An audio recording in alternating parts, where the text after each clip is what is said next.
নমস্কার বন্ধুরা, কেমন আছো তোমরা সবাই? আশা করছি সবাই খুব ভালো আছো। তো আমার হাতেখড়ি রান্নাঘরে তোমাদেরকে জানাচ্ছি অনেক অনেক স্বাগত।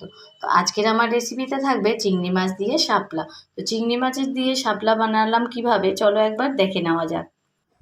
তো শাপলাগুলোকে প্রথমে ভালো করে কেটে ছোট ছোট করে কেটে নেব, ভালো করে নিয়ে আমরা পরিষ্কার করে নেব।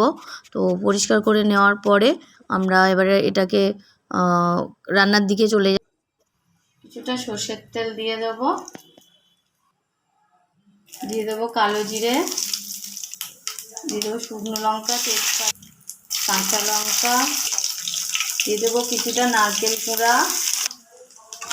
আস্তে করে নেড়ে নেব।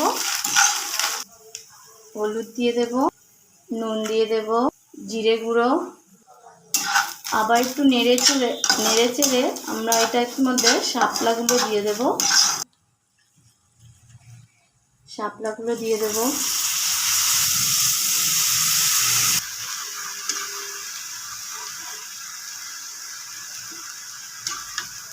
ভালো করে নেড়ে নিয়ে ঢাকা দিয়ে দেব। ভালো করে নেড়ে চেড়ে আমরা এখন ঢাকা দিয়ে দেব। আমরা ঢাকা দিয়ে 10 মিনিট রান্না করব। অনেকটা জল বেরিয়েছে, জলটা কমে গেলে আমরা ভেজে রাখা চিংড়ি মাছটা দিয়ে দেব। আর একটু রান্না হবে। আমরা ঢাকনাটা খুলে চিংড়ি মাছটা দিয়ে দেব, ভেজে রাখা চিংড়ি মাছ দিয়ে দেব।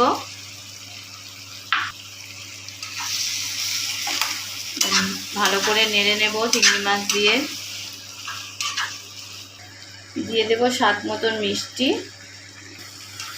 ভালো করে নেড়ে চেড়ে নেব।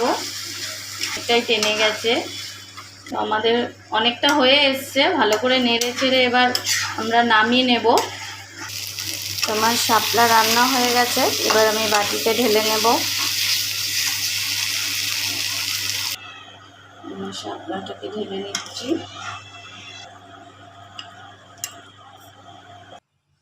আমার শাপলা রেডি হয়ে গেছে। চিংড়ি মাছ দিয়ে শাপলা রান্না করেছি আমি।